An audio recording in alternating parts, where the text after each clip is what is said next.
Hola, ¿qué tal? Bienvenidos, seguidores del Grupo Multimedia de Comunicación La Cerca. Iniciamos semana y lo hacemos profundizando mucho más en un tema en el que nos centramos básicamente por completo la semana pasada desde aquí, desde el Grupo Multimedia de Comunicación La Cerca. Seguimos hablando del ámbito del agua, de las preocupaciones incipientes que a todos nos rodean, pues debido a este estado de sequía que está provocando cierta incertidumbre, sobre todo también a nivel de ciudadanos en todo el país, y hoy lo vamos a hacer de la mano de José María Tarjuelo, que es el director del Centro Regional de Estudios del Agua, un instituto que funciona de manera independiente pero siempre de la mano, integrado en la Universidad de Castilla-La Mancha, y desde donde seguro será muchísima la información y los datos también sobre comportamientos que debemos tener en cuenta todos que él nos pueda ofrecer. Así que, José María, buenos días. Muy buenos días. Muchísimas gracias por acompañarnos. Gracias a vosotros por invitarme. Curioso lo que me llamaba la atención, teniendo en cuenta los propios datos, y es que podríamos pensar que acabamos de vivir el año más complicado en materia de lluvias y no es así. Al cerrar el año hidrológico, que se produce en octubre más o menos, nos damos cuenta de que no ha sido el peor de los últimos años, que incluso el ciclo anterior fue peor que este. Entonces, ¿qué lectura se puede hacer? Sí, ahora bueno, mismo depende, de digamos, de la zona donde estemos hablando. Explíquenos. Si estamos hablando de Castilla-La Mancha, por ejemplo, Albacete ha sido una excepción porque las lluvias nos han venido este año más del Mediterráneo, digo, el año hidrológico 2016-17, pero más del 60% de esa lluvia cayó en otoño, mientras que si lo comparamos con este año que acaba de pasar, de alguna manera, pues bueno, ha cambiado radicalmente el tema y de alguna manera esa irregularidad en la distribución es lo que nos ha llamado la atención, pero en el resto de Castilla-La Mancha ha caído bastante menos agua que en Albacete. Por ejemplo, en Albacete cayeron 360 milímetros más o menos en el año hidrológico que estamos pasando, y donde menos, por ejemplo, cayó 320 en la parte de Ciudad Real, porque digamos, las lluvias venían más del Mediterráneo. Lo que llevamos del año hidrológico 2017-18, de alguna manera ha dado la vuelta al tema, y ahora Albacete es la zona que menos ha llovido, y curiosamente han caído básicamente 22 litros frente a los más de 100 que cayeron justo el año pasado en esta época. Bueno, de cualquier manera, la principal característica del año hidrológico que ha pasado, que terminó en septiembre, ha sido la falta de lluvia en primavera, lo que ha motivado, digamos, un pequeño desastre agrícola y medioambiental, en el sentido de que el secano ha sufrido muchísimo, tanto cereal como los cultivos leñosos, y pintó muy bien un año hidrológico húmedo, repito, hace un año justo, ahora pinta al revés, parece que estamos todavía continuando con el año hidrológico seco, que prácticamente empezó en el mes de mayo de 2017, y se está repitiendo. Ahora, bueno, pues la zona donde menos ha llovido ha sido Albacete, justamente, con 54 milímetros, y, con 22. Y, bueno, donde más está lloviendo, digamos, es en la zona de Cuenca, Toledo, etc. Pero este es el año hidrológico, el 2016-17, peor que hemos tenido. Esto repasando desde el año 2000. Y el 2004-2005 fue igual o peor que este. En Albacete cayeron 192, y este año han caído 300 y pico. Y la media en Castilla-La Mancha fue 209. Eso quiere decir que la situación de escasez de agua que tenemos, tanto en los embalses superficiales como en los acuíferos, ya se produjo. ¿Es cíclica de alguna manera? De alguna manera hace 10 años, un poco más de 10 años, en el 2015, al final de 2015, teníamos los embalses al mismo nivel que los tenemos ahora, que digamos están demasiado bajos. Si damos alguna cifra, por ejemplo, entre Peñas y Buendía, estamos en el 9%, un poquito más. La cuenca entera del Tajo tiene un poco más, pero no es significativo para el aprovechamiento en Castilla-La Mancha. La cuenca Segura está todavía peor. Estamos hablando de un 6%, un 5,6% en Cenajo y en Fuensanta, embalses dentro de Castilla-La Mancha, no podemos decir que en realidad eso sea agua. Eso es cieno o un residuo, porque es imposible calcular tan pequeña cantidad de agua en un embalse, ¿no? La cuenca del Segura está en el 13%. En cambio, la cuenca del Júcar sí que ha cambiado respecto a la anterior sequía, como he dicho antes, en torno al 2005. Y es que en aquel momento teníamos un 4% en Alarcón. Fue un año trágico, 2004-2005, porque no sé si recordáis que se tuvo que colocar filtros de carbón activo para el abastecimiento de Albacete, porque nos venía más cieno que agua. Bueno, desde entonces ya los hemos tenido permanentemente instalados. Aquello supuso una reflexión importante para el cambio de gestión en la cuenca del Júcar y sobre todo Alarcón, de manera que desde aquel momento ya no ha habido, digamos, tan baja cantidad de agua en el río. En este momento Alarcón tiene un 28%, ya está más o menos entre el 23, 28%, como mínimo en todo este tiempo. Creo que es una reflexión interesante y es cómo se gestiona el agua que tenemos almacenada. Sería interesante además tomar ese ejemplo para las situaciones complicadas que se están dando ahora en otros puntos. Justo, eso es lo que yo quería resaltar. Es decir, fijaros que Alarcón llegó a tener una alarma total con el 4 o 5% de agua. Se tomaron medidas, se hicieron las cosas, entiendo, bastante mejor, una gestión más razonable. Albacete dependía, entre otras ciudades, digamos, del agua que tenía Alarcón, bueno, y en principio es el principal regulador de la cuenca, ¿vale? Porque Tous, por ejemplo, tiene que estar casi vacío por el tema de la gota fría que nos viene al principio del otoño. Luego el principal elemento regulador es Alarcón. Esto no se está haciendo en otras cuencas, porque he repasado los datos de la cabecera del Tajo y estaban igual de mal, al 6% en 2005. Pero es que volvemos a tener la misma situación.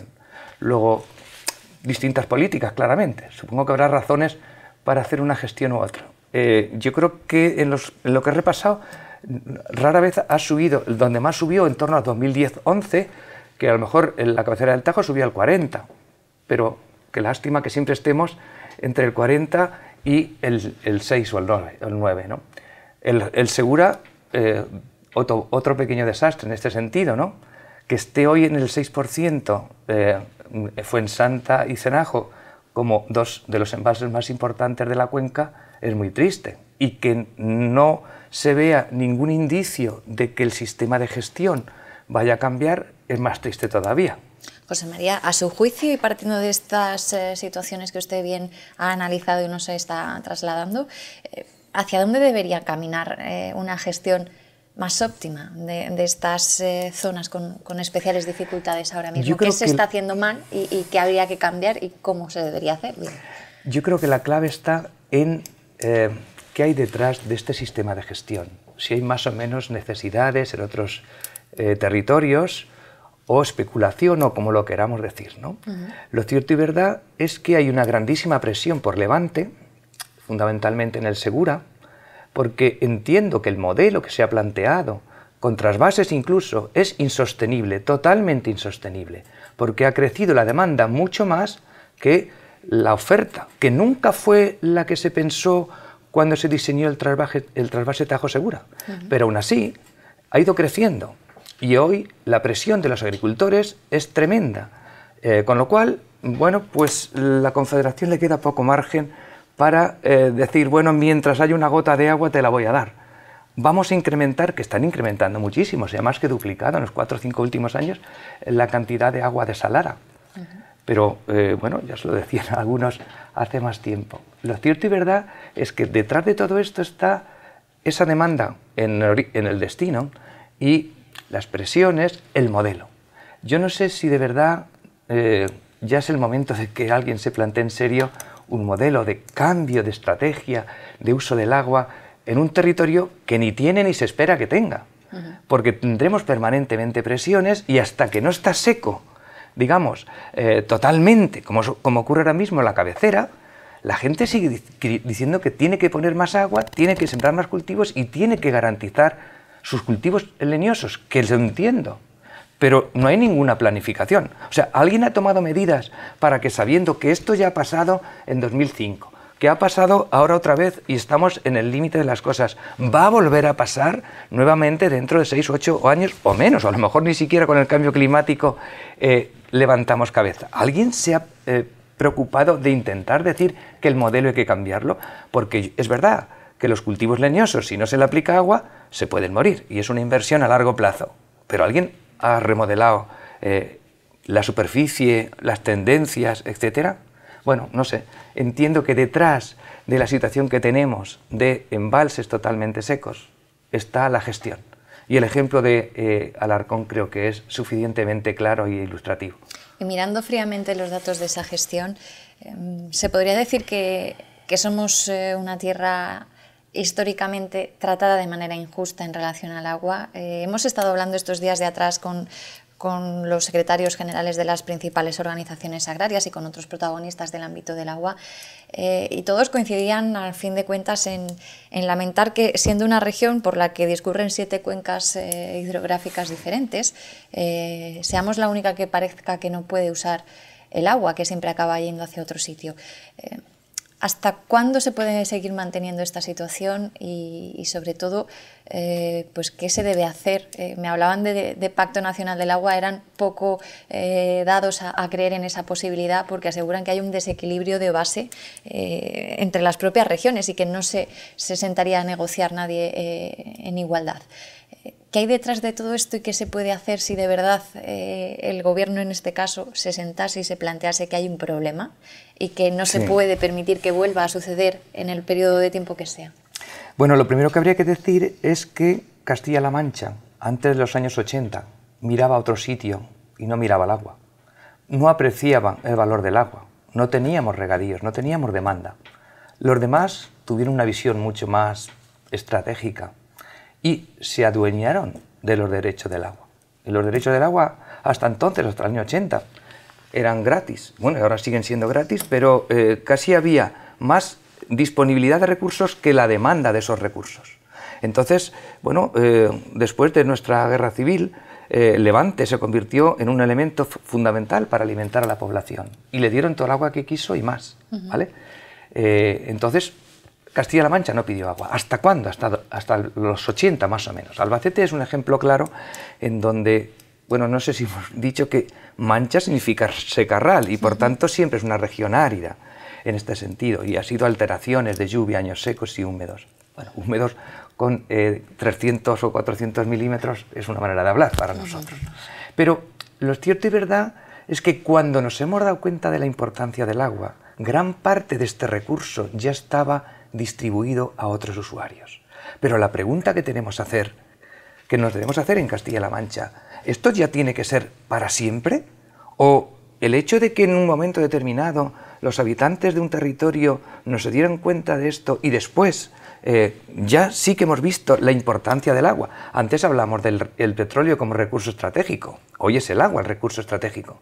Además, las energías renovables llevan abriéndose camino y entiendo que, según dicen, el petróleo ya tiene un precio razonable, incluso puede que nos sobre petróleo si con el cambio climático tenemos que disminuir el uso del petróleo y utilizar más energías alternativas. Pero a lo que voy es, con el agua, entiendo que es injusto que a un territorio como Castilla-La Mancha, que sí que se ha dado cuenta de la importancia del agua, que tiene la generación de buena parte del agua que se utiliza en las regiones limítrofes, no nos la dejen utilizar. ¿Dónde está el tema entonces?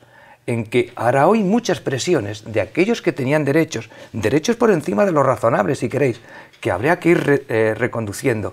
Y esas presiones a los políticos, a las confederaciones, por cierto, no tenemos ninguna confederación hidrográfica en Castilla-La Mancha. Por aquí nacen todos los ríos, los 7 ríos, pero curiosamente están en Murcia, están en Valencia o están en Madrid. A ver por qué, pero bueno, ese es un tema clave, porque cuando una confederación, que es el centro de gestión, vive en un territorio, quieras que no, sí que influye el entorno donde vive, las presiones directas o indirectas, o la manera de pensar en esa redistribución.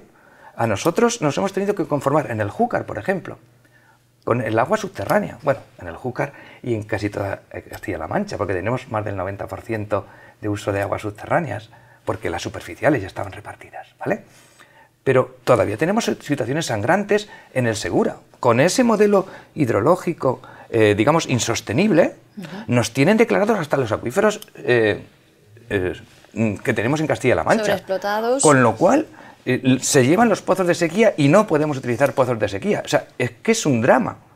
Y la verdad es que yo creo que sería necesario un pacto del agua, pero no sé si a alguien será posible de hacerlo. Porque cada vez que alguien habla, siempre se le echa en cara que es un tema político, y todo es política, por supuesto. Pero yo creo que conforme están distribuidas hoy las fuerzas políticas en España, las probabilidades de que haya un pacto del agua que favorezca a Castilla-La Mancha las veo muy escasas. Y no quiero ser pesimista, pero busquemos o comparemos el número de habitantes que tiene Castilla-La Mancha para hacer votaciones y el número de habitantes que tienen nuestras regiones limítrofes, y veremos que no tenemos mucha fuerza a la hora de intentar cambiar una realidad. Lo cierto y verdad es que, aunque sea difícil, no nos podemos callar. Tenemos que seguir hablando de lo que creemos que es justo y de lo que creemos que es razonable para la sostenibilidad de un territorio. Y en situaciones de sequía, tiene que ser sequía para todos. La pregunta es, ¿el papel que juega el agua en Castilla-La Mancha no tiene nada que ver con que juega en Murcia? Es mucho más productivo un metro cúbico en Murcia, pues en algunas cosas sí y en otras no. Lo cierto y verdad es que es importante mantener el territorio, el medio ambiente, la población distribuida en este territorio para su conservación. Bueno, ese es un papel tan importante como que alguien gane un poco más o un poco menos. Aunque nos venga bien a los españoles, indirectamente el tener mayor número de exportaciones. Pero la riqueza va entre unos pocos, no va entre todos los españoles. Entonces, yo creo que hay equilibrios, razonamientos y reflexiones que habría que tener en cuenta. En resumen, veo complicado, pero si no levantamos la voz, si no nos dejamos oír de que es necesario cambiar esto y conseguir para Castilla-La Mancha la mínima cantidad de agua necesaria para el desarrollo presente y futuro, estaremos perdidos, porque la presión exterior es muy grande y las confederaciones están más cerca de los demás que de nosotros. Falta implicación de la sociedad en una demanda como esta, porque sí que estamos viendo que, bueno, desde el punto de vista del gobierno autonómico sí que se han comenzado a dar pasos, pues interponiendo recursos, por ejemplo, a los diferentes planes de cuenca o a diferentes situaciones que ellos ven pues que son injustas y que de la mano de plataformas de regantes pues están intentando paralizar, pero falta un poco ese empujón, ese despertar de la sociedad y esa fuerza que da la ciudadanía para reivindicar cuestiones como esta. Esta mañana, justo a primera hora, escuchaba en las noticias como en un pequeño pueblo en Galicia se han levantado casi en armas, entre comillas, y se han ido con su alcalde porque resulta que en el pueblo de al lado que se ha cortado el agua, se ha pedido un trasvase precisamente de un río que pasa por allí y ellos dicen que no les van a quitar esos recursos, que los necesitan. Y se ha ido todo el pueblo a la calle a protestar por lo que entienden que es una situación injusta. Aquí, ¿por qué no vemos que pasa eso, como pasa en Murcia, cuando salen miles y miles de personas a la calle a seguir pidiendo trasvase de Tajo Segura? Bueno, pues porque yo entiendo que falta motivación en la sociedad. Recuerdo una manifestación que hubo en Albacete, no recuerdo el mismo el año, pero con la ministra Tocino, cuando decía que el agua era de Murcia, o algo así. Entonces, digamos, fue un indicativo de que la sociedad quiso responder diciendo que no era posible, que teníamos derecho también a utilizar. Fue el cambio hacia los años 80, ese cambio, final de los 80 puede que fuera, de concepción de la importancia del agua. Pero desde entonces no hemos tenido ninguna manifestación tan rotunda reivindicando agua. Yo entiendo que mientras tengamos cubiertas las necesidades, digamos, urbanas y tal, quizá mientras seguimos abriendo el grifo y vemos que sale el agua, sí, creemos que no nos afectan. Lo que pasa es que cuando nos falta, sí que somos más conscientes, digamos, de la importancia del agua. Entonces, bien, nunca hemos tenido una voz única. Ese es uno de los principales problemas y la mayor debilidad que tenemos en Castilla-La Mancha. Digo de los partidos políticos o asociaciones de todo tipo, porque si hubiera una única voz, como hay en Murcia o como hay en Valencia, esto cambiaría. La única voz tiene que empezar por los que de alguna manera se encargan, digamos, de gestionar la sociedad, ¿vale? Y ahí no hay acuerdo, hay claramente dos posturas, ¿sí? Yo tengo más votos en otro sitio y lo que me interesa es no perder los de otro sitio, porque aquí ya con poquitos tengo bastante, ¿vale? Bueno, pues hasta que eso no cambie yo creo que no vamos a conseguir nada. No creo que ya tengamos que tirar la toalla, pero habrá que seguir por lo menos diciendo que esto tiene que revertir un poco en un valor razonable de distribución de recursos. Ahora viene el cambio climático, que es otro tema importante. El cambio climático implica reducir las asignaciones que tenemos de agua en este momento. Y va a haber una reducción muy significativa. El otro día me invitaron en la Confederación Hidrográfica del Júcar a los datos de un proyecto europeo que de alguna manera están intentando sacar modelos de cómo hacer frente a las previsiones de cambio climático. Las previsiones de aquel modelo eran muy dramáticas, ¿sí? De reducir un 30 o un 30% más el agua disponible, digamos, quitando el medio ambiente de la que tenemos hoy, es realmente complicado. Y si Castilla-La Mancha está en esta mala situación hoy, con un 20 o un 30% menos, hablan de un 12%, pero en realidad los modelos dicen que tiene que ser bastante más, pero no en un plazo de 40 años, 10, 12 años. Eso quiere decir que en los siguientes planes hidrológicos la presión y, digamos, por conseguir recursos cada vez va a ser mayor, porque cada vez tendremos menos recursos, digamos, renovables, que puede ser que sea verdad, porque el cambio climático nos va a conducir a eso, y España está, digamos, dentro de las zonas en donde el cambio climático va a reducir los recursos, aparte de los eventos extremos de lluvias más torrenciales y más sequías, pero globalmente va a disminuir la cantidad de recursos. Eso es lo que dicen los modelos, por lo menos a nivel de España y de Castilla-La Mancha también. Con lo cual, si ya tenemos un problema hoy con el agua que tenemos disponible, con un 15, un 30% menos, ese problema se va a agrandar.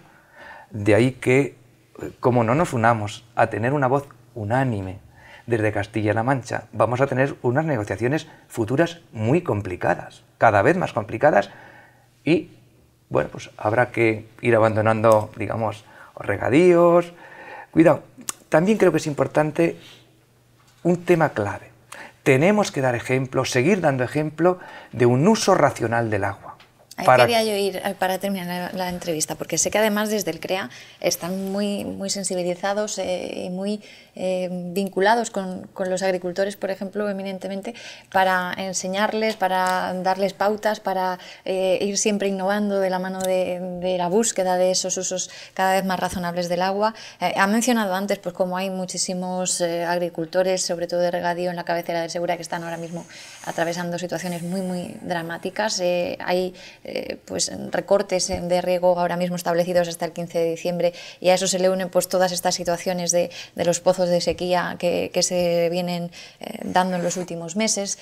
Complicado cómo afrontan ellos pues su día a día en materia laboral, pero si ellos están mal, nos podemos imaginar también cómo están esos otros miles de agricultores que ni siquiera tienen acceso a una gota de agua. Entonces, teniendo en cuenta que el 90% del agua que se consume en Castilla-La Mancha pues se usa eminentemente en agricultura, ¿hemos sido capaces y responsables a la hora de concienciarnos y de ir poniendo en práctica usos adecuados de un bien escaso como es el agua? Yo creo que una iniciativa muy importante del gobierno regional en el año 2000 fue la creación del Servicio Integral de Asesoramiento al Regante, que lo hacíamos conjuntamente desde el CREA y desde la Consejería de Agricultura. Bueno, la crisis económica ha hecho que desde el 2015, digamos, ese servicio no se pueda seguir manteniendo, aunque se están haciendo intentos y seguimientos, ¿no? Lo que sí que es cierto es que aquello ha servido para intentar ayudar a entender cómo hay que manejar el agua en la agricultura a los agricultores. Todavía queda mucho por hacer. Estamos haciendo propuestas para seguir haciendo, yo qué sé, plataformas, algo que les permita a los agricultores que hoy sí que tienen acceso a Internet, que tienen acceso a información, el intentar ayudarles a esa información y hacer demostradores que les permitan de alguna manera, no porque lo diga alguien, el CREA o quien sea, sino porque un agricultor ayer a lo suyo está haciendo las cosas de otra manera, está ahorrando agua, está mejorando la calidad. Estoy hablando, por ejemplo, de un tema clave como es el viñedo, o como es el almendro, o como son los cultivos extensivos, ¿no? En donde de alguna manera todavía tenemos que seguir mejorando. Y se han hecho las cosas muy razonablemente. Es la zona de España con mayor modernización de regadíos que tenemos. Es verdad que hemos ido a riego por aspersión y riego por goteo, más del 56% riego por goteo, sobre todo para cultivos leñosos y también hortícolas. Estamos mejorando la programación de riegos, la eficiencia del uso del agua, la productividad del agua. Y por eso digo que es importante que eso no lo dejemos. Primero porque cada vez tendremos menos agua y como no hagamos eso, los agricultores tendrán cada vez menos renta. Pero segundo, como argumento para decir, oye, los que no lo hagan, bájesele también las concesiones, porque con este agua estamos demostrando que se puede hacer. Y por tanto, serían dos maneras de hacerlo.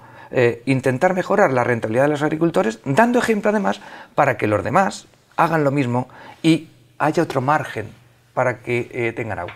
Fijaros que estamos en momentos de sequías cada vez más frecuentes y hay que ponernos también en el lado del agricultor para decir, vamos a ver, es que es importante, este año el secano ha sido ruinoso, por tanto hay cada vez más presión, porque por un poco de agua es sobrevivo o no sobrevivo.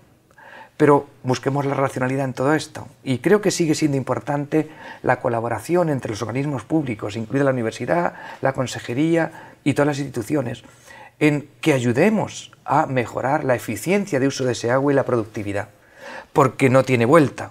Cada vez tenemos que producir más con menos agua, cada vez tenemos que sacarle mayor beneficio a cada metro cúbico de agua, a la vez que reivindicar el agua que razonablemente le tiene que tocar a Castilla-La Mancha. José María Tarjuelo, ha sido un placer tenerle por aquí y sobre todo que nos haya regalado esa racionalidad precisamente con la que explica todas estas cuestiones que a todos nos han de interesar y nos han de movilizar también en defensa de lo que son nuestros derechos ante un bien esencial como es el del agua para todos los niveles de la vida. Un placer, como digo, haberle tenido pues aquí en primera persona repasando todo este asunto. De acuerdo, gracias. A vuestra disposición para lo que queráis. José María Tarjuelo, director del Centro Regional Centro Regional de Estudios del Agua de la Universidad, el CREA, de la mano, como digo, de esa UCLM, integrado pero de manera independiente, pues este centro sigue día a día pues ofreciendo sobre todo a aquellos agricultores que necesitan asesoramiento en materia de, por ejemplo, usos responsables del agua, pues que ellos desde allí les dan una serie de pautas, de recomendaciones y ponen en marcha todo tipo de estudios que a buen seguro serán determinantes, sobre todo en un futuro complicado como el que parece que nos espera en materia de agua, y ojalá esto sirva también para que abramos los ojos como sociedad y pongamos en valor pues todo lo que significa esta problemática. Sin más, hasta aquí, un abrazo, cuídense mucho y seguimos contándoles muchas cosas desde la cerca. Hasta luego.